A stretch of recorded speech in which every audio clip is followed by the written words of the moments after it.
Tahoe stood alone at the window of his dormitory room, watching the sunset paint the sky in shades of purple and orange.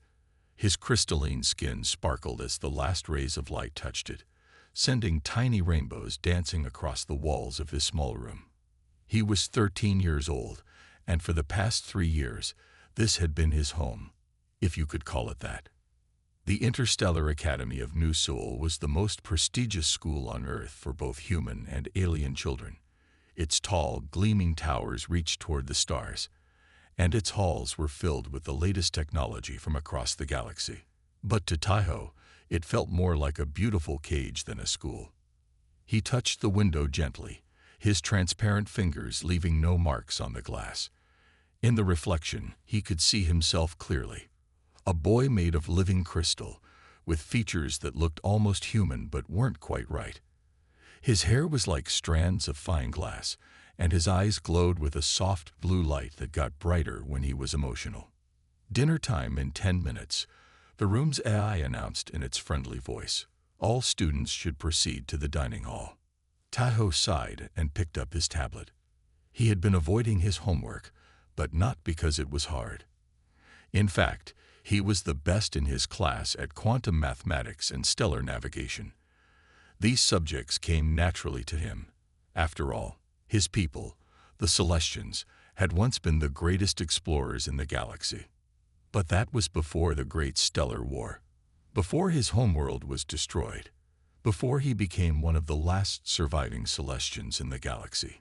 As he walked down the corridor toward the dining hall, other students moved out of his way. Some tried to hide their staring, while others didn't bother. Tahoe had gotten used to it, or at least that's what he told himself. "Hey, Starfreak," a familiar voice called out. Tahoe's shoulders tensed, but he kept walking. "I'm talking to you." Dongwon, a tall boy with perfectly styled hair and expensive clothes, stepped into Tahoe's path. Two of his friends flanked him, wearing identical smirks on their faces. "My father says your kind shouldn't even be allowed in human schools," Dongwon said, loud enough for everyone in the hallway to hear. "You're just taking up space that real people could use." Tahoe tried to step around them, but one of Dongwon's friends stuck out his foot. Tahoe saw it coming and managed not to trip, but the sudden movement made his tablet slip from his hands. It clattered to the floor, its screen cracking. "Oops," Dongwon said, not sounding sorry at all. "Better call your parents to buy you a new one." "Oh wait, you don't have any." Laughter echoed through the hallway. Tahoe felt his face grow hot, and he knew his skin was probably glowing brighter, which only made him more embarrassed. He bent down to pick up his tablet, keeping his eyes on the floor. "Leave him alone," a quiet voice said. The laughter stopped. Tahoe looked up to see Minji, a girl from his quantum mathematics class, standing nearby. She wasn't very tall, and her school uniform was always slightly wrinkled, but right now she looked fierce. "Mind your own business, Minji," Dongwon snapped, but he took a step back. "The teachers are coming," Minji said simply, though Tahoe couldn't see any teachers in the hallway. It worked though. Dongwon and his friends quickly moved away, disappearing into the crowd of students heading to dinner. Tahoe picked up his broken tablet. "Thank you," he said to Minji, his voice barely above a whisper. She shrugged. "They're idiots." Then she walked away, leaving Tahoe standing alone in the slowly emptying hallway. In the dining hall, Tahoe sat at his usual table in the corner. Unlike his human classmates, he didn't need to eat regular food. His body absorbed energy directly from light, which was one of the many things that made him different. Still, the school rules said everyone had to be present at mealtimes, so he sat there, his tablet open to a book about ancient Earth history. Through the huge windows that lined the dining hall, he could see the first stars appearing in the darkening sky. Somewhere up there, far beyond what human eyes could see, was the place where his homeworld used to be. Now it was just empty space, filled with the scattered remains of a once beautiful crystal planet. Sometimes, late at night when he couldn't sleep, Tahoe would try to remember his parents' faces, but the memories were getting fuzzy around the edges, like old photographs left too long in the sun. He remembered his mother's laugh, how it sounded like tiny bells in the wind. He remembered his father's strong hands helping him learn to write in the ancient Celestian script. But their faces, those were harder to hold on to now. After dinner, instead of going back to his room, Tahoe made his way to his favorite place in the whole school, the observatory. It was usually empty at this time, as most students preferred to spend their free time in the virtual reality rooms or the anti-gravity gym. The observatory was a large circular room at the top of the highest tower. Its domed ceiling could become completely transparent, offering a clear view of the night sky. The room was filled with both old-fashioned telescopes and modern holographic star maps. Tahoe walked to the control panel and entered his student ID. The lights dimmed, and the ceiling became transparent, revealing the star-filled sky above. He sat in one of the comfortable chairs and leaned back, letting the starlight wash over him. His crystalline skin absorbed the light eagerly, making him glow softly in the darkness. "Computer," he said quietly, "show me the Celestian sector, please." The holographic star map flickered to life, zooming in on a particular section of space. Red markers indicated the destruction from the war, showing where planets and space stations used to be. Tahoe had looked at this map hundreds of times, but something about tonight felt different. Maybe it was because tomorrow was a special day, though not in a good way. Tomorrow would mark exactly 3 years since he had arrived at the academy. 3 years since the Galactic Child Services had decided this was the best place for a young Celestian refugee. 3 years of being the only one of his kind in a school full of humans. As he sat there, surrounded by stars both real and holographic, Tahoe allowed himself to cry. His tears were like tiny diamonds, making soft, tinkling sounds as they fell onto his uniform. In the privacy of the observatory, he didn't have to pretend to be strong or act like the cruel words didn't hurt. "I miss you," he whispered to the stars. "I miss you so much." He stayed there until the observatory's automatic systems announced it was almost curfew time. As he walked back to his room, Tahoe passed by the school's Hall of Achievement, where holographic images showed famous graduates from throughout the academy's history. All of them were human, of course. Back in his room, Tahoe changed into his sleep clothes and lay on his bed. Unlike his human classmates, he didn't need soft blankets or pillows. His crystalline body was comfortable on the simple light-absorbing mat that served as his bed. The room's AI dimmed the lights automatically, but Tahoe could still see perfectly well in the dark. He took out the only personal possession he had managed to save from his homeworld, a small crystal pendant that had belonged to his mother. In the dark, it glowed with its own inner light, pulsing gently like a tiny heartbeat. He held it tightly in his hand, feeling its warmth. Tomorrow would be another day of classes, another day of trying to blend in while standing out completely, another day of pretending not to hear the whispers and jokes. But tonight, in the quiet darkness of his room, Tahoe allowed himself to dream of a different life. A life where he wasn't the only one of his kind. A life where someone might actually want him, crystal skin and all. As he drifted off to sleep, the stars continued their eternal dance across the sky outside his window. And somewhere in the vast city of New Seoul, events were already in motion that would change his life forever. Though Tahoe had no way of knowing that yet. In his dreams that night, he was back on his homeworld, running through crystal forests that sang in the wind, his parents calling his name in the musical language of their people. But when he turned to look at them, their faces were blurry, like looking through frosted glass. He reached out to touch them, but they dissolved into stardust, scattering across the dream sky like diamonds. The last thing he saw before falling into deeper sleep was a strange pattern of lights in the distance, moving closer, taking on a shape he almost recognized. But before he could make sense of it, the dream faded away, leaving him alone in the darkness once again.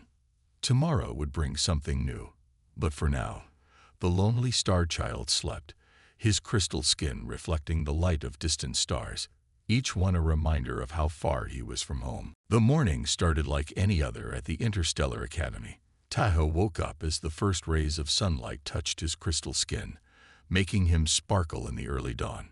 The school's AI system had already adjusted his room's light settings to help him absorb the energy he needed for the day.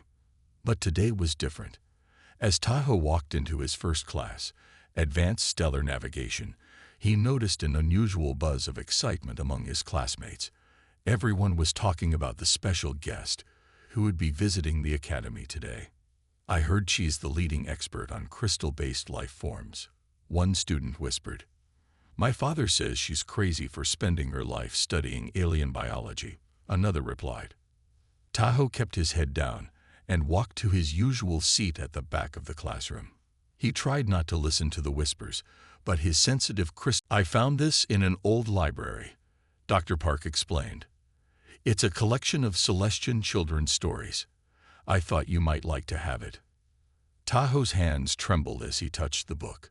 As soon as his fingers made contact with its crystal pages, words and images began to flow through his mind.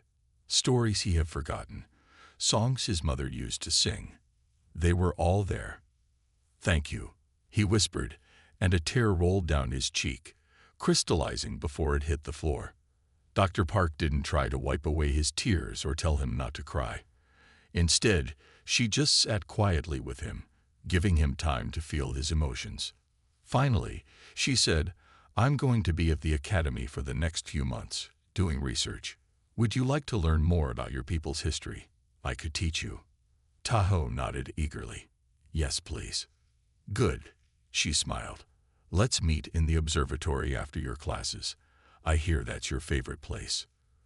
For the rest of the day, Tahoe felt different. The crystal book sat safely in his bag, its presence like a warm light in his heart. Even when Domwin tried to trip him in the hallway again, it didn't hurt as much as usual. That afternoon, Tahoe rushed to the observatory as soon as his last class ended. Dr. Park was already there, setting up some equipment on one of the tables. "Ready to learn something amazing?" she asked as he entered. For the next 2 hours, Dr. Park showed him holographic records of Celestian cities, explained how his people's crystal technology worked, and answered his countless questions. She never made him feel stupid for not knowing things about his own culture. "How do you know so much about Celestians?" Tahoe asked finally. Dr. Park was quiet for a moment. Then she said, "When I was your age, I was also different from everyone else. My parents were refugees from the great climate crisis on Earth. We lived in a space station, and the other children there, they weren't always kind." She rolled up her sleeve, showing him her arm. It was covered in slight discolorations, old radiation burns from her childhood on the poorly shielded station. "But I had a teacher who showed me that being different wasn't a weakness. It was a strength. She taught me that our experiences, even the painful ones, make us who we are." Tahoe looked at her with new understanding. "Is that why you study aliens?" "Partly," she smiled. "I study other species because I believe that understanding each other is the first step to making sure no one ever has to feel alone."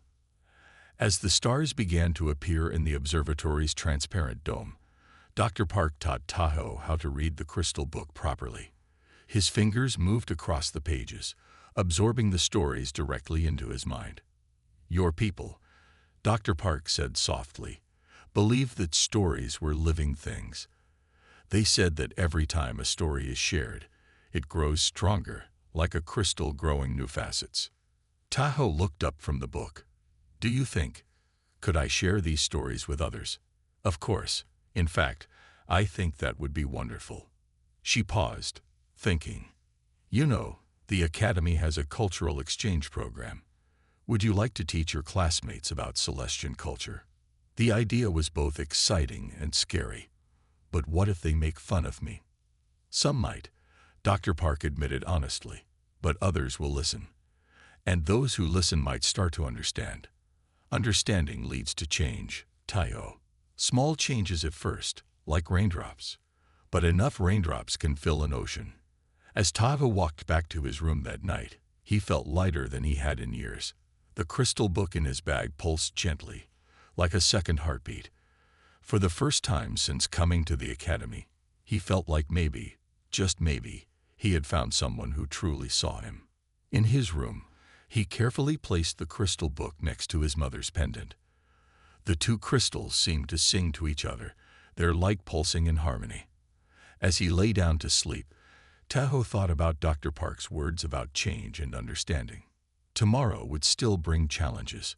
Dongwon and his friends wouldn't suddenly become kind. The whispers wouldn't stop right away, but something had shifted inside Tahoe. He wasn't just a survivor anymore. He was a keeper of stories, a bridge between worlds. As he drifted off to sleep, the crystal book glowed softly, its stories weaving through his dreams. And for the first time in 3 years, those dreams weren't just about what he had lost. They were also about what he might find. 2 weeks had passed since Dr. Park began teaching Tahoe about his heritage. The crystal book she had given him was now his most treasured possession, and he spent every free moment learning from its glowing pages. But not everyone was happy about these changes.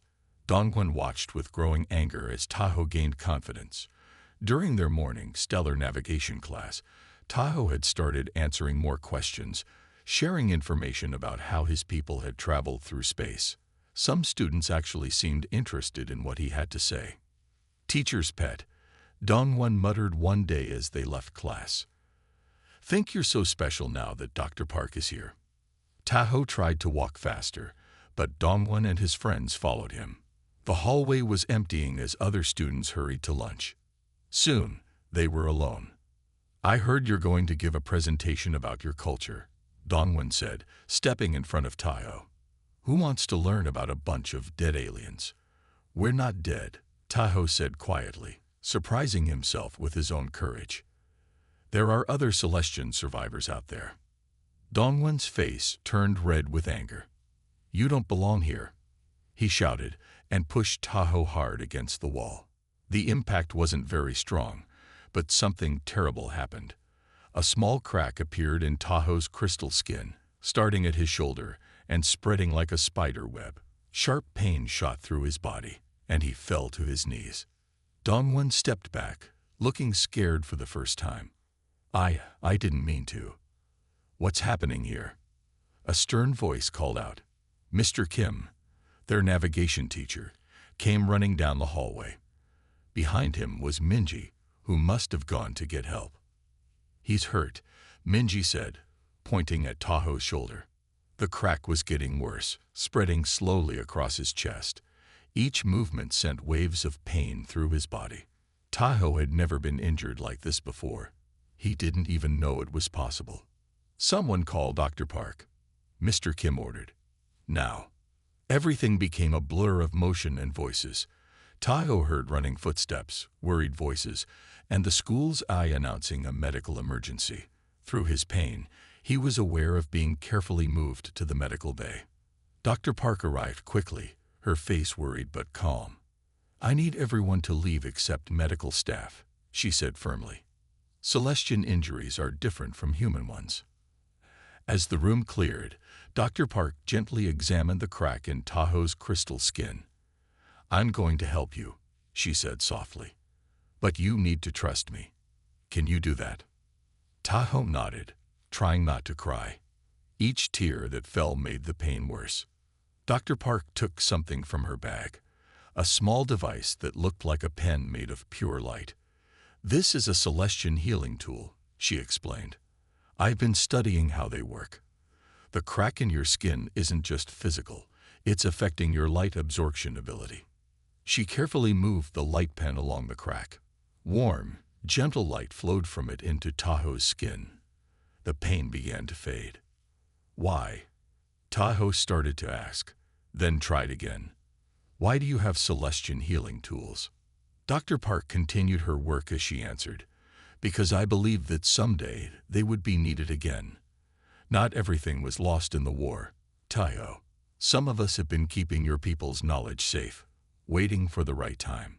The healing took several hours.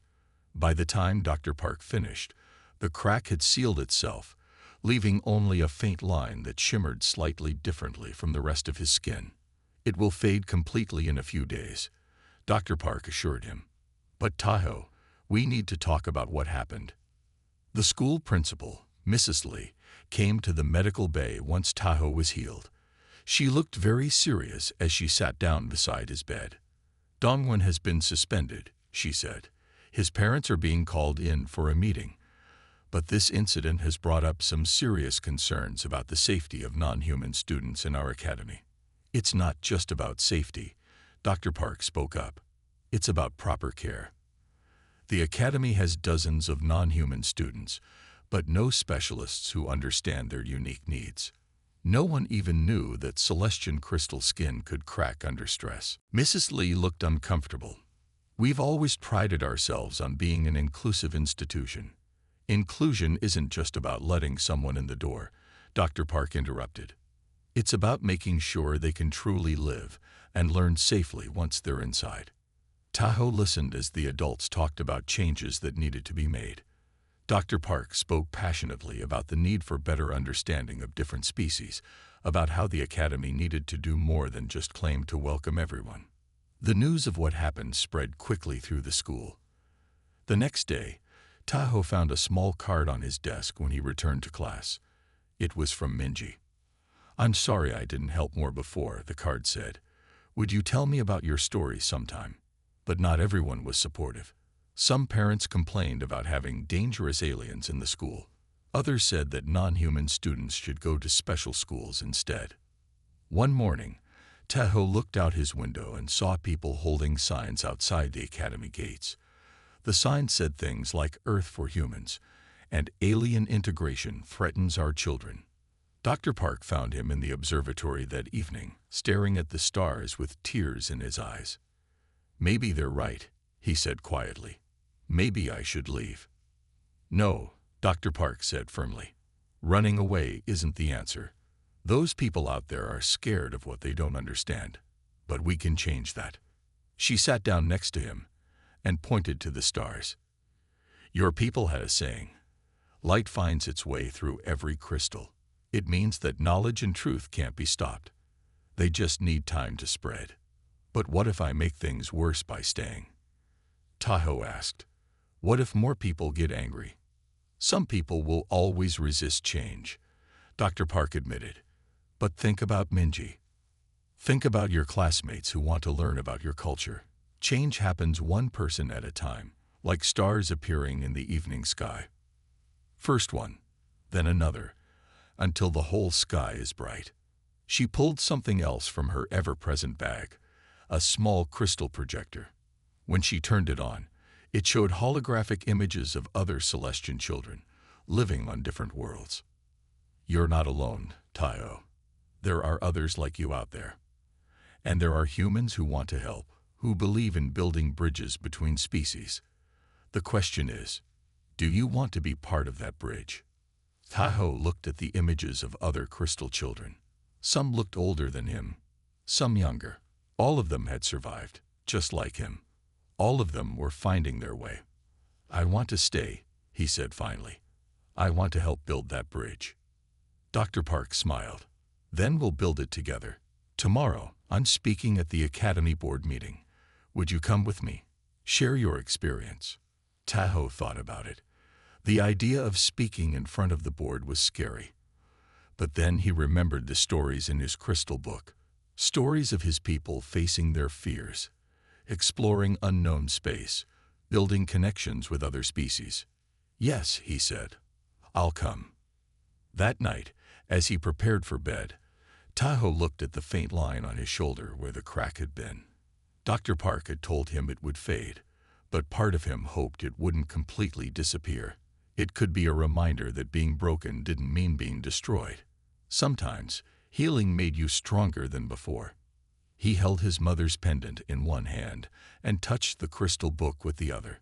Their lights pulsed together, stronger than ever. Tomorrow would bring new challenges, but tonight, Tahoe knew who he was: a survivor, a bridge builder, a keeper of stories. And he was not alone. The day of the Academy Board meeting arrived bright and clear. Tahoe stood in front of his mirror, making sure his school uniform was perfect. The faint line on his shoulder had faded a little more, just as Dr. Park had said it would. Outside the academy gates, the protesters were still there, but there were fewer now. A new group had joined them.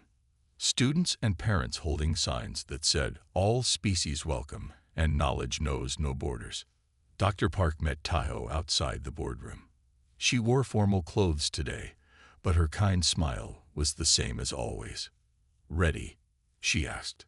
Tahoe nodded, though his crystal hands were shaking slightly. Through the door, he could hear voices arguing. "The Academy cannot risk its reputation," one voice said. "Safety concerns must be addressed," another added. "The cost of specialized care for alien students," a third voice complained. Dr. Park squeezed Tahoe's shoulder gently. "Remember what I told you. Just speak from your heart." They walked into the boardroom together. It was a large room with a round table where 12 board members sat.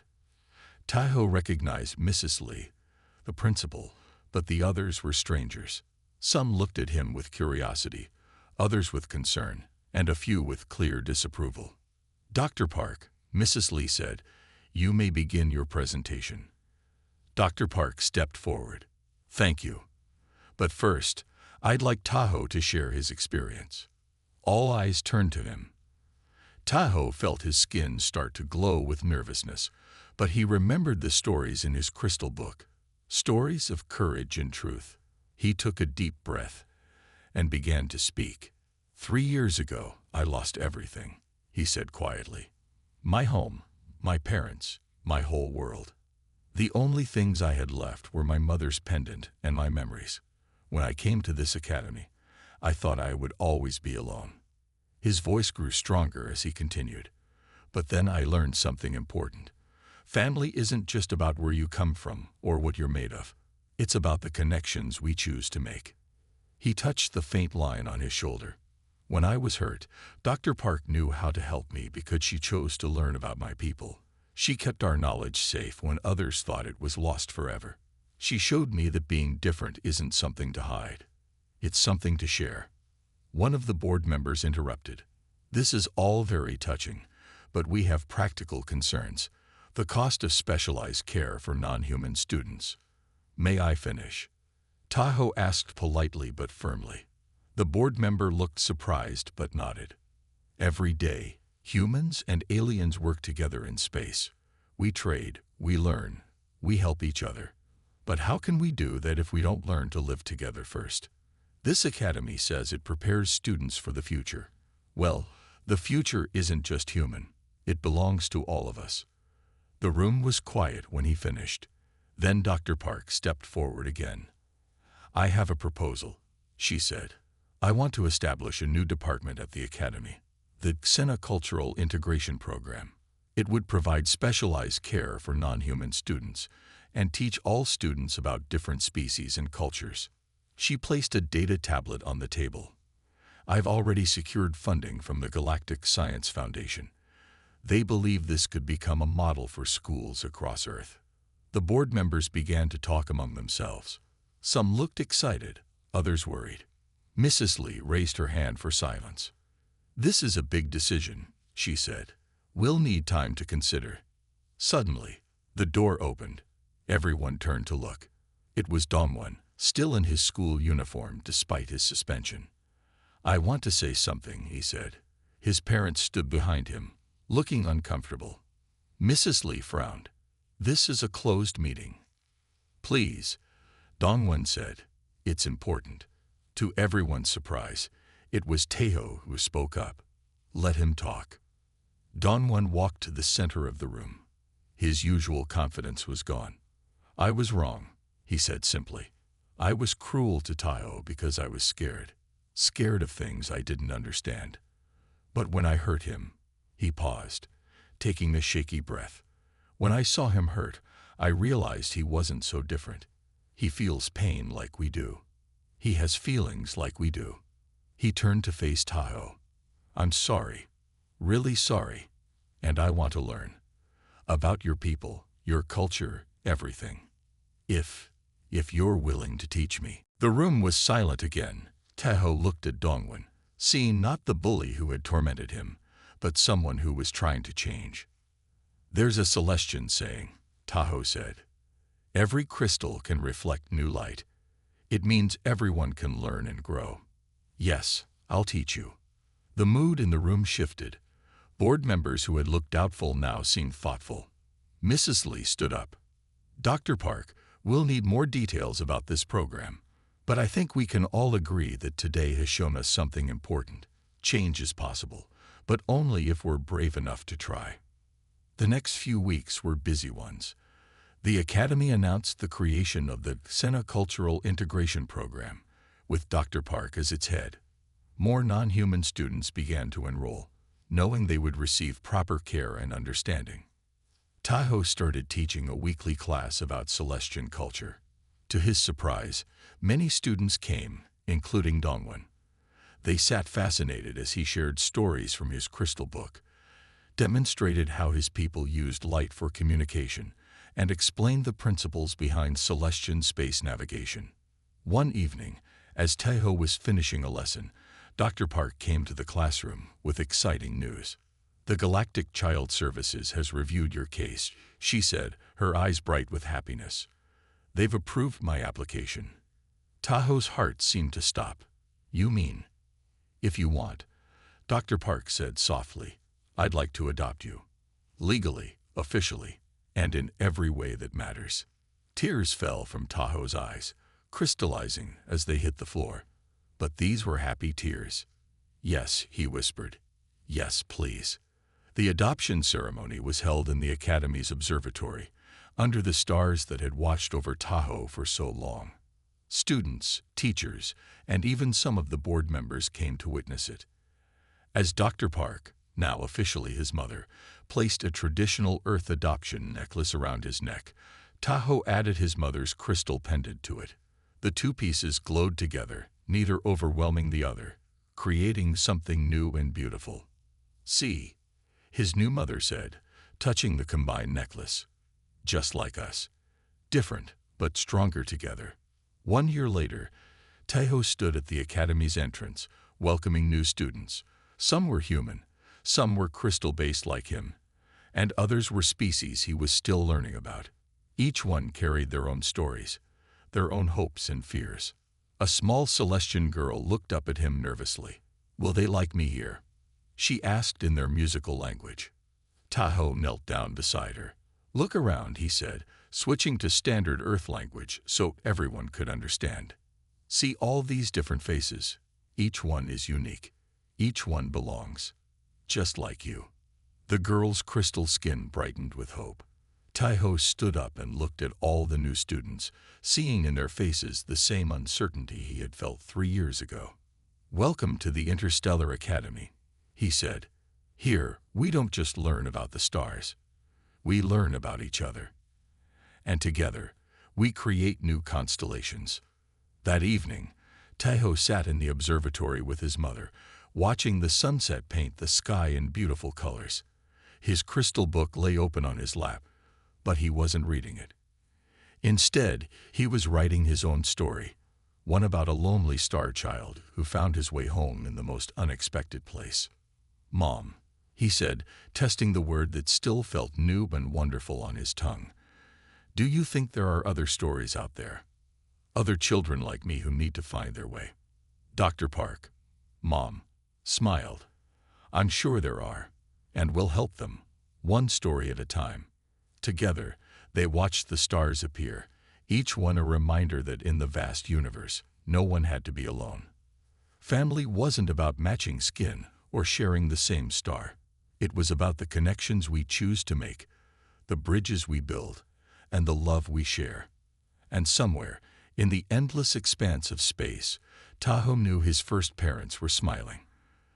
Their son had found not just a home, but a purpose. He was no longer the last of his kind, but the first of something new, a bridge between worlds, a keeper of stories, and most importantly, a beloved son.